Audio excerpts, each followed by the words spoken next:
దేవుని పరిశుద్ధ నామానికి స్తోత్రాలు చెల్లిస్తూ ఉన్నాము. ప్రభునందు ప్రియమైన సహోదరి సహోదరులరా, మన ప్రభువును రక్షకుడైన యేసుక్రీస్తు వారి యొక్క ప్రశస్తమైన నామంలో మీకు అందరికీ కూడా శుభ వందనాలు తెలియజేస్తూ, ఆయన వాక్యమే సత్యము అనేటువంటి ఈ కార్యక్రమానికి ప్రేమతో మిమ్మల్ని ఆహ్వానిస్తూ ఉన్నాను. ప్రియులరా, మనము ఈరోజు ధ్యానం కొరకు ఆదికాండం 37వ అధ్యాయము 18వ వచనం నుండి మనము కొన్ని వచనాలు చదువుకుందాం. అతడు దగ్గరకు రాకమునుపు వారు దూరము నుండి అతని చూచి అతని చంపుటకు దురాలోచన చేసిరి. వారు, ఇదిగో ఈ కలలు గనువాడు వచ్చుచున్నాడు, వీని చంపి ఇక్కడనున్న ఒక గుంటలో పారవేసి దుష్టమృగం వీని తినివేసినని చెప్పుదము. అప్పుడు వీని కలలు ఏమగునో చూతము రండని ఒకనితో ఒకడు మాటలాడుకొనిరి. రూబేను ఆ మాట విని, మనము వానిని చంపరాదని చెప్పి వారి చేతులలో పడకుండా అతన్ని విడిపించెను. ఎట్లనగా, రూబేను అతని తండ్రికి అతన్ని అప్పగించుటకై వారి చేతుల్లో పడకుండా అతన్ని విడిపింపదలచి, రక్తము చిందింపగుడి అతనికి హాని ఏమీయూ చేయక అడవిలో ఉన్న ఈ గుంటలో అతని పడత్రొయుడని వారితో చెప్పాను.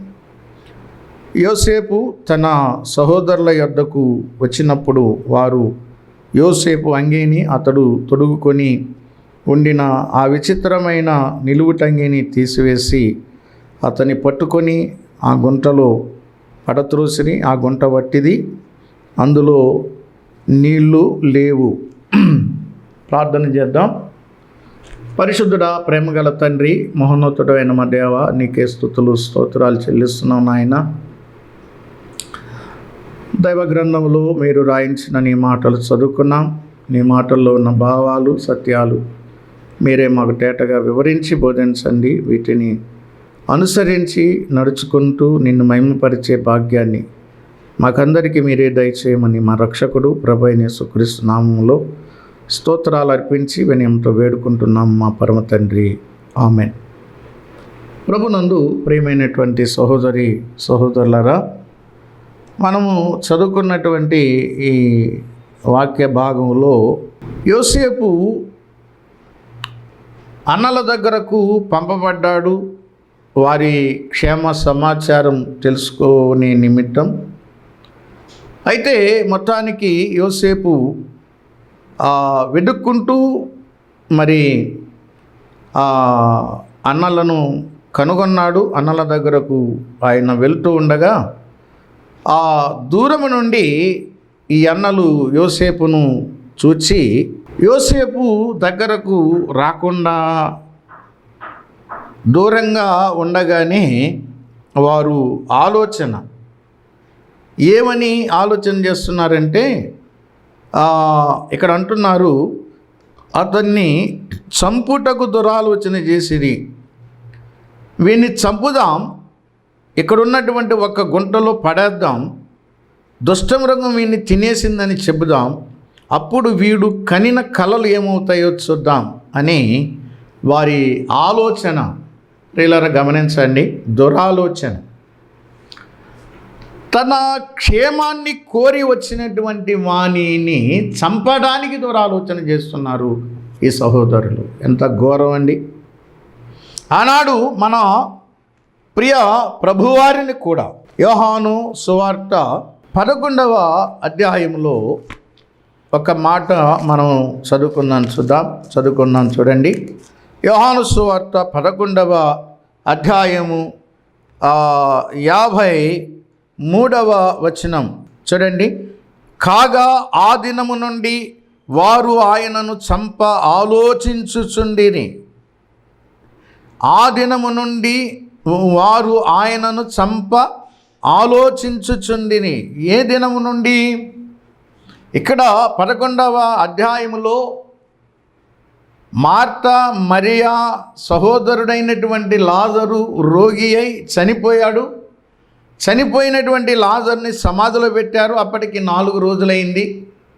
యేసు ప్రభు వారు వచ్చి ఆ సమాధి మీద ఉన్నటువంటి రాయి తొలగించమని చెప్పి చనిపోయి 4 రోజులైపోయినటువంటి లాజరు లేచి బయటికి రా అని పిలవగానే అందరూ చూస్తూ ఉంటుండగా ఆయన ప్రేత వస్త్రములతో చుట్టబడిన వాడై సమాధిలో నుండి బయటికి సజీవుడిగా వచ్చాడు.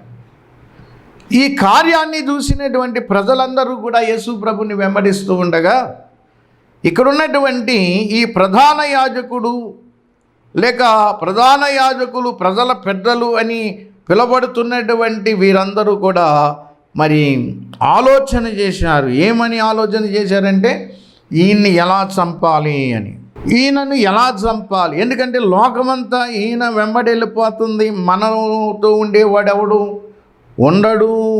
చూడండి 48 వచనం అంటున్నారు, మనం ఆయనను ఎలాగ చూచుచూ ఊరకుండిన ఎడల అందరూ ఆయన యందు విశ్వాసం ఉంచెదరు. అప్పుడు రోమీయులు వచ్చి మన స్థలమును మన జనమును ఆక్రమించుకొందురని చెప్పిరి. ప్రియులరా, అందరూ ఆయనను నమ్మేసుకుంటారు, అందరూ ఆయన వెంట వెళ్ళిపోతారు. కాబట్టి మనకి నష్టం కలుగుద్ది. కాబట్టి ఈయనను మనం చంపేయాలి. ఒక చనిపోయినటువంటి వ్యక్తిని తిరిగి బ్రతికించినందుకు కదండి, చనిపోయిన వ్యక్తిని తిరిగి బ్రతికించినందుకు మరి చంపేయాలి అని ఆలోచన యేసు ప్రభు వారి గురించి వారు చేస్తూ ఉన్నారు. హోషేయ గ్రంథము 7వ అధ్యాయము 15వ వచనంలో, నేను వారికి బుద్ధి నేర్పి వారిని బలపరిచినను వారు నా మీద దుర్యోచనలు చేయుదురు. ప్రియులరా, దుర్యోచనలు, వారికి బుద్ధి నేర్పడానికి వచ్చినటువంటి ప్రభువు, వారికి నిత్య జీవాన్ని ఇవ్వడానికి వచ్చినటువంటి ప్రభువు వారి మధ్య ఉండగా వారిని ఆయనను చంపాలని దుర్యోచనలు చేస్తూ ఉన్నారు. యోసేపు కూడా వారి క్షేమాన్ని కోరి వారి మధ్యకు వస్తే, వారి దగ్గరకు వస్తే యోసేపును కూడా వారు చంపాలని ఆలోచన చేస్తూ ఉన్నారు. ఇక్కడ యోసేపును వారు అంగీకరించటం లేదు. కారణం ఏంటంటే యోసేపు ఏలిక కాబోతున్నాడు. ఇదే వారికి ఉన్నటువంటి ఉన్నటువంటి అసూయ, ద్వేషం ఏంటి అంటే మరి యోసేపు వారిని ఏలబోతున్నాడు అనేటువంటి ఆ కారణం. యోసేపును అంగీకరించట్లేదు, ఎట్టి పరిస్థితుల్లోనూ అంగీకరించట్లేదు. అరే నాన్న పంపించాడ్రా మీ దగ్గరికి నన్ను, మీరు ఎక్కడున్నారో, ఎలా ఉన్నారో, మీరు క్షేమంగా ఉన్నారో, కరువులో ఉన్నారో, మందలు ఎలా ఉన్నాయో చూచి రమ్మన్నాడ్రా నాన్న అని చెబుతున్నా కూడా ఆ మాటలు ఏమాత్రం కూడా పట్టించుకోవట్లేదు. ఇంకా ఒకటే ఆలోచన, ఎలాగైనా సరే వీడిని చంపేయాలి, వీడిని చంపేసి ఆ గుంటలో పాడేయాలి. ఆ గుంటలో పాడేస్తే వీడు ఏలుబడి చేస్తాడంట, కలలొచ్చి చెప్తున్నాడు, ఈ కళ ఎలా నెరవేరుతుందో చూద్దాం మనం అని చెప్పి వారు దురాలోచన చేస్తూ ఉన్నారు. మన ప్రియ ప్రభువును కూడా అంగీకరించలేదు. ప్రియులారా, ఎన్ని నీతి బోధలు చేసినా, ఎన్ని పారమార్థిక సత్యాలు వారికి వివరించి చెప్పినా, ఎన్నో అద్భుతాలు, ఆశ్చర్యకార్యాలు, మహత్కార్యాలు, సూచక్రియలు చేసి ఆయన దైవత్వాన్ని వారి కళ్ళ ముందు నిరూపించుకున్నా కూడా వారు ఏమాత్రము కూడా ప్రభువుని అంగీకరించలేదు. ఏమాత్రము వారు ప్రభువుని అంగీకరించలేదు. పైగా ఇక్కడ యోసేపును ఏం చేశారంటే నీళ్లు లేని ఒక గుంటలో పడేశారండి. ప్రియులారా, చూడండి 20వ వచనంలో, వీణ్ణి చంపి ఇక్కడనున్న ఒక గుంటలో పారవేసి దుష్టమృగం వీణ్ణి తినివేసినని చెప్పుదాము. అప్పుడు వీని కలలేమగునో చూతము రండని ఒకరితో ఒకరు మాట్లాడుకుంటూ ఉండగా రూబేను ఆ మాట విని ఇక్కడ వీరి చేతిలో పడి యోసేపు చావకుండగా రూబేను అడ్డుపడ్డాడు. ఇది దేవుని ఏర్పాటు ప్రియులారా. ఎందుకంటే దేవుడు తాను ఒక వ్యక్తిని ఉద్ధరించాలనుకున్నప్పుడు, ఒక వ్యక్తిని ఒక ఉన్నతమైనటువంటి స్థానంలో ఉంచాలి అని అనుకున్నప్పుడు ఎంతమంది ఎన్ని దురాలోచనలు చేసినా, ఎన్ని దుష్ట పన్నాగాలు పన్నినా, ఎన్ని రకాలుగా ఆటంకపరిచినా, అభ్యంతరపరిచినా, కష్టపెట్టినా, బాధ పెట్టినా మరి ఆయన చేయాలనుకున్న దాన్ని ఆయన చేసి తీరుతాడు. దాన్ని ఎవరు కూడా ఆపలేరు. ఇది ఇక్కడ మనము ఈ రూబేను మరి యోసేపును ఆ అన్నలు చంపకుండా ఉండడానికి అడ్డుపడ్డాడు. ఇది దేవుని యొక్క ఏర్పాటు, అంతే, దేవుని ఏర్పాటు. అడ్డుపడి ఏమన్నాడు, మనము వానిని చంపరాదని చెప్పి వారి చేతులలో పడకుండా అతనిని విడిపించెను. అంటే దేవుడే విడిపించాడు ప్రియులారా, దేవుడే విడిపించాడు. మన ప్రియ ప్రభువారిని కూడా పడత్రోయాలని కొండపేట మీదకి ఆయన తీసుకుపోయారు. చూడండి, లూకా సువార్త 4వ అధ్యాయంలో మన ప్రియ ప్రభువారిని కూడా మరి కొండపేటు నుండి కిందకి పడత్రోయాలని చెప్పి 28, 29 వచనాల్లో వాళ్ళు చేసినటువంటి ఆ పనిని మనం చూస్తాం. సమాజ మందిరములో ఉన్న వారందరూ ఆ మాటలు విని ఆగ్రహముతో నిండుకొని లేచి ఆయనను పట్టణములో నుండి వెళ్ళగొట్టి ఆయనను తలక్రిందుగా పడత్రోయవలెనని తమ పట్టణము కట్టబడిన కొండపేటు వరకు ఆయనను తీసుకొని పోయిరి. అయితే ఆయన వారి మధ్య నుండి దాటి తన మార్గమున వెళ్ళిపోయెను. ప్రభువారిని కూడా పైనుండి ఆ కొండ మించి లోయలోకి తోసేయాలి అని అనుకున్నారు, కానీ దేవుడు మరి అది జరగనివ్వలేదు. ఎందుకంటే ప్రభువారు ఈ లోకానికి ఆయన ఎందుకు వచ్చాడో, ఆయన చేయవలసినటువంటి ఆ యాగం అది పూర్తి అయ్యేంత వరకు కూడా ప్రభువారిని ఎవ్వరూ ఏమీ చేయలేరు. అది ప్రవచనం, అది దేవుని సంకల్పం, అది దేవుని యొక్క ఉద్దేశం, అది దేవుని యొక్క ఏర్పాటు, అంతే, అది దేవుని నియామకం. కాబట్టి అది ఎవ్వరు కూడా ఏమీ కూడా చేయలేనటువంటి పరిస్థితి.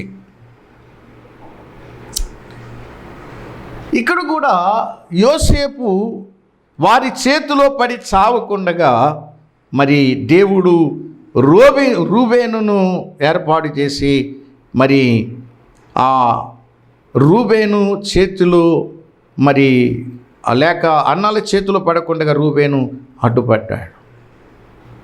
ఇక్కడ దేవుని కాపుదలను మనం ఇక్కడ చూస్తూ ఉన్నాం ప్రియులారా. యోహాను సువార్త మరి 7వ అధ్యాయము 44వ వచనంలో మనం చూసినట్లయితే ఇక్కడ ఒక మాట చూడండి. వారిలో కొందరు ఆయనను పట్టుకొనదలిచిరి గాని ఎవడును ఆయనను పట్టుకొనలేదు. ఎందుకు పట్టుకోవాలనుకున్నా వారు పట్టుకోలేదు అంటే వారి చేతుల్లో దేవుడు ఆయనను పడనీయలేదు.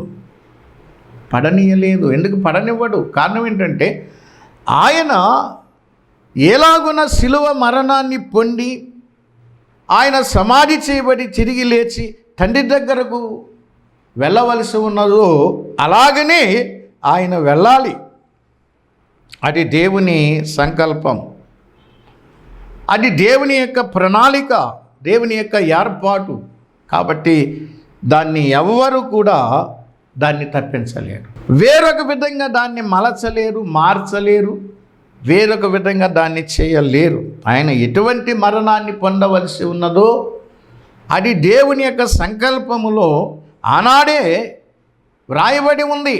యెషయా గ్రంథము 53వ అధ్యాయములో, ప్రవక్తల గ్రంథాలలో ఆయన ఏ విధమైన మరణాన్ని ఆయన పొందబోతున్నాడు అనేది కీర్తనల గ్రంథములో అవన్నిట్లో కూడా ప్రవచన రూపకంగా రాయబడింది. అందుకనే బైబిల్ చెప్తుంది, ఆయన లేఖనముల ప్రకారము మన పాపముల నిమిత్తము మృతి పొందెను. లేఖనముల ప్రకారము ఆయన ఎలాంటి మరణాన్ని ఆయన పొందబోతాడు అనేది లేఖనాలు ముందుగానే ప్రవక్తల నోట దేవుడు ప్రవచింపజేశాడు. లేఖన సత్యాన్ని అనుసరించి ఆయన మరణించాడు, ఆయన సమాధి చేయబడ్డాడు. లేఖన సత్యాన్ని అనుసరించి ఆయన తిరిగి లేపబడ్డాడు. లేఖనము ముందుగా ఆయన కొరకు ప్రవచింపబడింది. ఆయన జన్మను గురించి, ఆయన జీవితమును గురించి, ఆయన మరణమును గురించి, ఆయన భూస్థాపన గురించి, ఆయన పునరుద్ధానమును గురించి, ఆయన ఆరోహణము గురించి, ఆయన అవరోహణము గురించి కూడా దేవుడు స్పష్టంగా లేఖనాల్లో రాయించాడు. ప్రియులారా, దేవుని సంకల్పము, దేవుని యొక్క చిత్తము అది ఎలాగా నియమించబడిందో, ఏర్పరచబడిందో అదే జరుగుద్ది తప్ప వేరొకటి జరగదు. దేవుని కాపుదల మరి ఆనాడు యోసేపుకు రూబేను ద్వారా కలిగింది. ప్రియులారా, దేవుడు రూబేనును అక్కడ అడ్డుపడేటట్లు చేశాడు. అతడు మరణించకుండగా వాటి నీటి గుంటలో పడేటట్లు చేశాడు. పాత నిబంధన కాలంలో సంఖ్యాకాండము 14వ అధ్యాయము 9-10 వచనాల్లో ఇద్దరు భక్తులు, యెహోషువ, కాలేబు అనేటువంటి ఇద్దరు భక్తులు ప్రభు పక్షంగా నిలబడి విశ్వాసపు మాటలు మాట్లాడితే చూడండి, వారు అంటున్నారు, మెట్టుకు మీరు యెహోవా మీద తిరగబడకుడి, ఆ దేశ ప్రజలకు భయపడకుడి, వారు మనకు ఆహారమగుదురు, వారి నీడ వారి మీద నుండి తొలగిపోయెను, యెహోవా మనకు తోడై ఉన్నాడు, వారికి భయపడకుడు అని యెహోషువ, కాలేబు ఇశ్రాయేలు ప్రజలతో చెప్తే సర్వ సమాజము వారిని రాళ్లతో కొట్టి చంపాలని అనుకున్నారు. అయితే ప్రత్యక్షపు గుడారములో యెహోవా మహిమ ఇశ్రాయేలందరికీ కనబడింది. దేవుడు తన మహిమను వారికి కనబరిచి వారిని కాపాడాడు. పాత నిబంధనలో కానీ క్రొత్త నిబంధనలో కానీ తన భక్తుల పట్ల ఆయన యొక్క ఉద్దేశం ఏదైతే ఉందో అది నెరవేరేంత వరకు కూడా ఆ భక్తులను ఆయన కాపాడుతూ వచ్చాడు. ఆయన సెలవు లేకుండా ఏ కష్టం నష్టం జరగదండి. లూకాసు వార్త 12వ అధ్యాయంలో ప్రభువారు చెప్పారు, మీరు ఎవరికి భయపడాలో ఎవరికి భయపడకూడదో చెప్తున్నాను, మీరు వినండి. మరణించిన తర్వాత మీ ఆత్మను ఏమీ చేయలేనటువంటి వానికి భయపడకండి, మీరు మరణించిన తర్వాత మీ ఆత్మను నరకంలో పడేసేటువంటి దేవునికే భయపడండి అని చెప్పాడు. ఎందుకంటే మీ తల వెంట్రుకలన్నీ లెక్కించబడ్డాయి. మరి దేవుని సెలవు లేకుండా మీ తల వెంట్రుకల్లో ఒక వెంట్రుక కూడా నేల పడదు. 5 పిచ్చుకలు 2 కాసులకు అమ్మబడను కదా, అయినను మీ పరలోకపు తండ్రి సెలవు లేకుండా ఒక్కటి కూడా నేల పడదు. ఆ చిన్న పిచ్చుక ప్రాణం ఒక 2 రూపాయలకి 5 పిచ్చుకలు అంటే పిచ్చుక ఖరీదు ఒక 40 పైసలు అనుకున్నాం. ఆ 40 పైసలు ప్రాణం ఖరీదైనటువంటి ఆ పిచ్చుకని దేవుడు లక్ష్య పెడుతూ ఉంటే మరి అనేకమైన పిచ్చుకల కంటే మీరు శ్రేష్ఠులు గారా? మరి ఆయన సెలవు లేకుండా మీ తల వెంట్రుకల్లో ఒక వెంట్రుక కూడా నేల పడదు అని ప్రభువు సెలవిచ్చాడు. కనుక ఆయన ఉద్దేశములో, ఆయన చిత్తములో ఉన్నటువంటి తన భక్తులను ఆయన అంత భద్రంగా ఆయన కాపాడేవాడుగా మనకి ఇక్కడ కనబడతా ఉన్నాడు. మాత్రమే కాదు, మరి పాత నిబంధన భక్తులు మరి షద్రకు, మేషకు, అబేద్నెగో అనేటువంటి ఆ 3 యవనస్తులు, అలాగే వారితో ఉన్నటువంటి దానియేలు మనం చూడొచ్చు దానియేలు గ్రంథములో. మరి వారికి ఎంతో గొప్ప అపాయం, ఈ షద్రకు, మేషకు, అబేద్నెగోలు అనేటువంటి 3 ఈ బాలుర్ని మరి అగ్నిగుండములో పడవేసినప్పుడు మరి దేవుడు ఆశ్చర్యకరంగా ఈ 3తో పాటు ఆయన కూడా ఆ అగ్నిగుండంలో ఉండి అగ్ని వాసన కూడా అంటకుండా వారిని కాపాడాడు. ప్రియులారా, దేవుడు తన భక్తులను కాపాడేటువంటి విధానము మనము పాత నిబంధనలో క్రొత్త నిబంధనలో కూడా చూస్తున్నాం.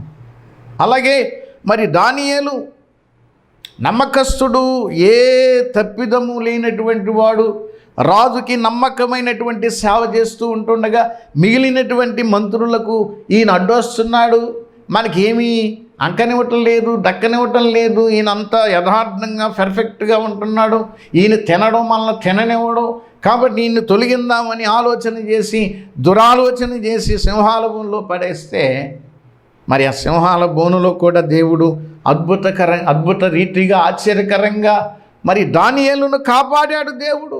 ఎందుకంటే దానియేలు భక్తిపరుడు, యథార్థవంతుడైన తన భక్తుణ్ణి ఆయన కాపాడుతాడు. అలాగే యోసేపును కూడా దేవుడు ఇక్కడ కాపాడుతూ ఉన్నాడు. అన్నల చేతిలో పడి చచ్చిపోకుండగా మరి రూబేను అడ్డుపడ్డాడు. అప్పుడు వారు ఆ నీళ్లు లేనటువంటి ఆ గుంటలో మరి యోసేపును పాడవేసినట్టుగా మనం ఇక్కడ చూస్తాం. ప్రియులారా, దేవుడు మనల్ని కూడా ఒక ఉన్నతమైనటువంటి స్థానంలో ఉంచడానికి దేవుడు నిన్ను నన్ను రక్షించాడు. పరలోకములో దేవుడు మనకు ఇవ్వబోతున్నటువంటి ఆ గొప్ప స్థానం దేవుడు ముందుగానే మన కొరకు నిర్ణయించాడు. జగత్తు పునాది వేయబడక ముందే ఆయన నిర్ణయంలో ఉన్నాం, ఆయన ఏర్పాటులో ఉన్నాం. మనం ఈనాడు జరిగిన నిర్ణయం కాదు ఇది. జగత్తు పునాది వేయబడక మునుపే, అంటే అసలు మనం నివసిస్తున్నటువంటి ఈ భూమి పునాది వేయబడక మునుపే, మరి ఎన్నో వేల సంవత్సరాల క్రితమే దేవుడు తన సంకల్పములో మనల్ని ఉంచాడు, తన ప్రణాళికలో మనల్ని ఉంచాడు, తన ఏర్పాటులో ఆయన యొక్క నియామకంలో మనల్ని ఉంచాడు. ఈ సంగతి మనము ఎఫెసీ పత్రిక 1వ అధ్యాయము 3వ వచనం నుండి మనం చదువుతూ ఉన్నాం. ప్రియులారా, ఇది దేవుని సంకల్పం, ఇది యొక్క దేవుని యొక్క ఏర్పాటు. అనాది కాలంలోనే దేవుని యొక్క సంకల్పము మన ఎడల ఉన్నది. మన పట్ల ఆయన సంకల్పం, మన పట్ల ఆయనకున్న నిర్ణయం, నియామకం, ఏర్పాటు ఎంత గొప్పదో ఒక్కసారి ఆలోచన చేయండి ప్రియులారా. అందుకని నేను అప్పుడప్పుడు అనుకుంటూ ఉంటాను, ప్రభా నీ సెలవు లేకుండగా నా జీవితంలో ఏది జరగదయ్యా. ఒకవేళ ఏదైనా జరిగింది అంటే అది నా మేలు కొరకే నువ్వు జరిగిస్తావయ్యా. రోమాపత్రిక 8వ అధ్యాయము 28వ వచనంలో ఆ మాట మనం చదువుకుంటే మనకి అప్పుడప్పుడు ఇది నెరవేరుతుంది అనేటువంటి సత్యం మనకు అర్థమవుతుంది. ప్రియులారా, ఏమన్నాడు చూడండి, దేవుని ప్రేమించు వారికి అనగా ఆయన సంకల్పము చొప్పున పిలువబడిన వారికి మేలు కలుగుటకై సమస్తమును సమకూడి జరుగుచున్నవని ఎరుగుదుము అంటాడు. జరుగుచున్నవి అనే మాట దగ్గర అంకివేసి మేలు కలుగుటకై దేవుడు సమస్తమును సమకూర్చి జరిగించుచున్నాడు. నీ జీవితంలో ఒక కష్టం వచ్చిందా, ఒక బాధ వచ్చిందా, ఒక శ్రమ వచ్చిందా, లేకపోతే ఒక కీడు నీకు కలుగుతూ ఉందా, అది దేవుని యొక్క ఉద్దేశం అయితే, అది దేవుడు నీకు అనుగ్రహించేటువంటి ఒక ఆశీర్వాదం వెనక దాగి ఉన్నటువంటి ఒక మేలు అయితే నువ్వు దాన్ని సహిస్తూ ఉండాలి, ఓర్చుకుంటూ ఉండాలి. యోసేపు తన జీవితంలో జరుగుతున్నటువంటి వాటన్నిటినీ కూడా మౌనంగా మరి సహిస్తూ వచ్చాడు. అన్నలు రాగానే పట్టుకుని బంధించి ఆ నిలువు టంగిని వారు తీసేశారు. ఇక్కడ మనము చదువుకున్నాం, అతడు దగ్గరకు రాకమునుపు వారు దూరము నుండి అతని చూసి అతని చంపుటకు దురాలోచన చేసిరి. వారు ఇదిగో ఈ కలలుగను వాడు వచ్చుచున్నాడు, వీని చంపి ఇక్కడున్న ఒక గుంటలో పారవేసి దుష్టమృగం వీని తినివేసినని చెప్పుదాం, అప్పుడు వీని కలలేమగును చూటము రండని ఒకరితో ఒకడు మాట్లాడుకొనిరి. రూబేను ఆ మాట విని మనము వానిని చంపరాదని చెప్పి వాని చేతుల్లో పడకుండగా అతని విడిపించెను. ఎట్లనగా రూబేను అతని తండ్రికి అతన్ని అప్పగించుటకై వాని చేతుల్లో పడకుండా అతన్ని విడిపింపదలచి రక్తము చిందింపకుడి, అతనికి హాని ఏమీ చేయక అడవిలో ఉన్న ఈ గుంటలో అతన్ని పడత్రోయండని వారితో చెప్పిన. యోసేపు తన సహోదరుల యొద్దకు వచ్చినప్పుడు వారు యోసేపు అంగీని, అతడు తొడుగుకొని ఉండిన ఆ విచిత్రమైన నిలువుటంగిని తీసివేసి అతనిని పట్టుకొని ఆ గుంటలో పడద్రోసిరి. ఆ గుంట వట్టిది, అందులో నీళ్లు లేవు. చూడండి, ఇది కూడా దేవుని యొక్క ఏర్పాటు. యోసేపును చూచినప్పుడల్లా వీరికి అసూయ పుట్టించేటువంటిది ఏది అంటే ఆ విచిత్రమైన నిలువుటంగి. తండ్రి యోసేపును ప్రేమించి ప్రేమకు గుర్తుగా ఆ కుట్టించి ఇచ్చినటువంటి ఆ విచిత్రమైన నిలువుటంగి వారు లాగి పారేశారండి. నిలువుటంగిని లాగి పారేశారు. మన ప్రియ ప్రభువును కూడా సిలువేసేటప్పుడు ఆ కుట్టు లేకుండా పైనుండి కిందికి నీయబడినటువంటి ఆ అంగీని వారు చేల్చడానికి వీలు లేక ఆ అంగీ కొరకు వారు చీట్లు వేసిది అని మనం కీర్తన గ్రంథంలో చదువుతున్నాం. ఈ అంగీ చూడండి, ఈ అంగీ వారికి కనబడుతున్నప్పుడల్లా వారికి అసూయ పుడతా ఉంది, ఆ పగ పుడతా ఉంది. నిన్నే ఎక్కువగా ప్రేమించాడు తండ్రి, మమ్మల్ని ప్రేమించలేదు. ఈ అంగీ నీకెందుకురా, మాకు లేనటువంటి అంగీ నీకెందుకురా అని ఆ అంగీని వారు తీసివేసినట్టుగా మనం చూస్తూ ఉన్నాం. ప్రియులారా, అసూయ అనేది మరి ఆ ఒక వ్యక్తికి ఎంత హాని చేస్తూ ఉన్నో చూడండి. ఆ అంగీని బట్టి కూడా వారు ఎక్కువగా అసూయపడ్డారు.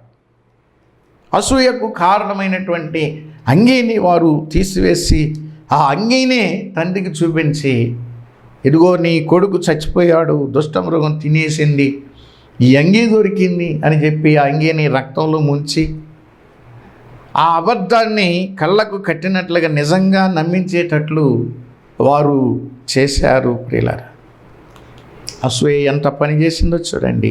ఆ నిలువు టంగిని వారు లాగివేశారు.